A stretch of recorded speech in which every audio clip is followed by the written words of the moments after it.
കിഴക്കൻ യുക്രൈനിലെ ഡൊണസ്റ്റിക് പ്രവിശ്യയെ പിടിച്ചെടുക്കാനുള്ള റഷ്യൻ സൈന്യത്തിന്റെ നീക്കങ്ങൾ അതീവ നിർണായകമായ ഘട്ടത്തിലേക്ക് കടന്നിരിക്കുകയാണ്. മുൻനിര പോരാട്ട ഭൂമിയായ കൊസ്ത്യാന്തിനിവിക്ക നഗരത്തിന് സമീപം നിലയുറപ്പിച്ചിരിക്കുന്ന യുക്രൈൻ സൈന്യത്തിന്റെ താൽക്കാലിക വിന്യാസ കേന്ദ്രങ്ങൾക്ക് നേരെ റഷ്യൻ പീരങ്കിപ്പട ശക്തമായ ആക്രമണം നടത്തിയതായാണ് ഏറ്റവും പുതിയ റിപ്പോർട്ടുകൾ വ്യക്തമാക്കുന്നത്. ഒരേ സമയം യുക്രൈന്റെ കമാൻഡ് സെന്ററുകളും ഡ്രോൺ നിയന്ത്രണ സംവിധാനങ്ങളും തകർത്തുകൊണ്ട് വൻ മുന്നേറ്റമാണ് മോസ്കോ ഈ മേഖലയിൽ ലക്ഷ്യമിടുന്നത്. റഷ്യൻ പ്രതിരോധ മന്ത്രാലയം പുറത്തുവിട്ട ഔദ്യോഗിക വിവരങ്ങൾ പ്രകാരം റഷ്യയുടെ 6th മോട്ടോർ റൈഫിൾ ഡിവിഷനിലെ അത്യാധുനിക നിരീക്ഷണ വിഭാഗമാണ് ഈ ആക്രമണങ്ങൾക്ക് പിന്നിൽ പ്രവർത്തിച്ചത്.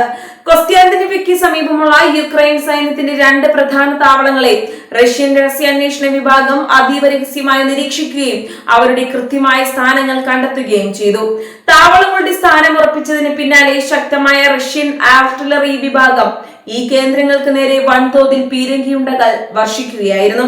റഷ്യൻ സൈന്യത്തിന്റെ ഈ അപ്രതീക്ഷിത പീരങ്കി ആക്രമണത്തിൽ യുക്രൈന്റെ 2 താൽക്കാലിക സൈനിക ക്യാമ്പുകളും പൂർണ്ണമായും തകർന്നതായാണ് മോസ്കോ അവകാശപ്പെടുന്നത്. കനത്ത ഷെല്ലാക്രമണത്തിൽ യുക്രൈൻ സൈന്യത്തിന് വലിയ രീതിയിലുള്ള നാശനഷ്ടങ്ങളും ജീവഹാനിയും സംഭവിച്ചിട്ടുണ്ടെന്നാണ് സൂചന. മുൻനിരയിലേക്ക് സൈനികരെ എത്തിക്കുന്നതിനും തന്ത്രങ്ങൾ മെനയുന്നതിനും യുക്രൈൻ ഉപയോഗിച്ചിരുന്ന പ്രധാന താവളങ്ങളാണ് ഇവയെന്നതിനാൽ ഈ തകർച്ച യുക്രൈൻ കമാൻഡർമാരെ വലിയ പ്രതിരോധത്തിലാക്കിയിട്ടുണ്ട്.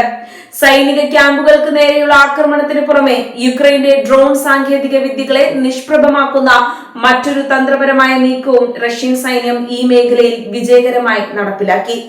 മുൻനിരയിൽ റഷ്യൻ സൈന്യത്തിന്റെ നീക്കങ്ങൾ നിരീക്ഷിക്കാൻ യുക്രൈൻ പറത്തിയ ഒരു നിരീക്ഷണ ഡ്രോണിനെ റഷ്യൻ വ്യോമ പ്രതിരോധ വിഭാഗം ട്രാക്ക് ചെയ്തു.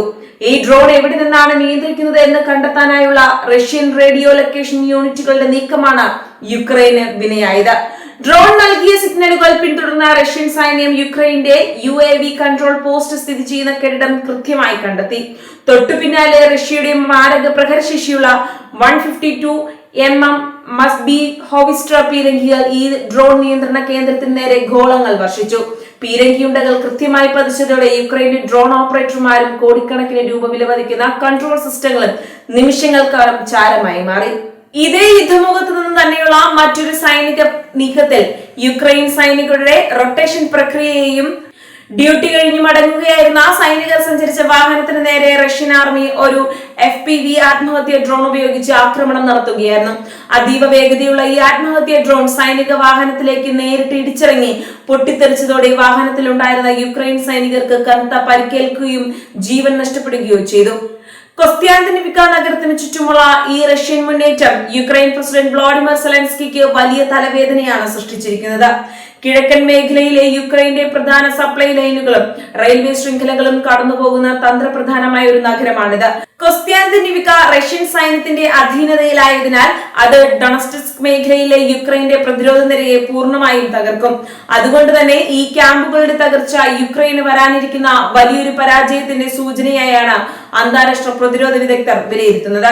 റഷ്യയുടെ ഭാഗത്തു നിന്നും ഇത്തരം കനത്ത അവകാശവാദങ്ങൾ ഉണ്ടാകുമ്പോഴും യുക്രൈൻ പ്രതിരോധ മന്ത്രാലയം ഈ തകർച്ചകളെ പൂർണ്ണമായും സമ്മതിക്കാൻ തയ്യാറായിട്ടില്ല. റഷ്യൻ സൈന്യം വൻതോതിൽ ഷെല്ലാക്രമണം നടത്തുന്നുണ്ട് എന്നത് യാഥാർത്ഥ്യമാണെന്നും എന്നാൽ തങ്ങളുടെ സൈന്യം ശക്തമായ പ്രതിരോധം തീർക്കുന്നുണ്ടെന്നുമാണ് കീവിൽ നിന്നുള്ള റിപ്പോർട്ടുകൾ. എങ്കിലും റഷ്യയുടെ ഡ്രോൺ വിരുദ്ധ സാങ്കേതിക വിദ്യകളും ഭാരമേറിയ പീരങ്കി ആക്രമണങ്ങളും മുൻനിരയിൽ യുക്രൈൻ സൈനികർക്ക് വലിയ വെല്ലുവിളിയാണ് ഉയർത്തുന്നത്. നിലവിലെ യുദ്ധ സാഹചര്യം പരിശോധിച്ചാൽ ആധുനിക ഡ്രോണുകളും പരമ്പരാഗത പീരങ്കിപ്പടയും സമന്വയിപ്പിച്ചുകൊണ്ടുള്ള റഷ്യൻ സൈന്യത്തിന്റെ നീക്കങ്ങൾ യുക്രൈന്റെ പ്രതിരോധ തന്ത്രങ്ങളെ സാരമായി ബാധിക്കുന്നുണ്ട്. പടിഞ്ഞാറൻ രാജ്യങ്ങളിൽ നിന്ന് ലഭിക്കുന്ന ആയുധ സഹായങ്ങൾ കൃത്യസമയത്ത് മുൻനിരയിൽ എത്തിക്കാൻ കഴിയാത്തതും യുക്രൈനെ പ്രതിസന്ധിയിലാക്കുന്നു. കൊസ്ത്യാന്തിനിവിക്കയിലെ താവളങ്ങൾ തകർത്തതിലൂടെ ഡൊണറ്റ്സ്ക് പൂർണ്ണമായും പിടിച്ചെടുക്കുക എന്ന റഷ്യൻ പ്രസിഡന്റ് വ്ളാഡിമിർ പുടിന്റെ ലക്ഷ്യത്തിലേക്ക് റഷ്യൻ സൈന്യം ഒരു പടി കൂടി അടുത്തിരിക്കുകയാണ്.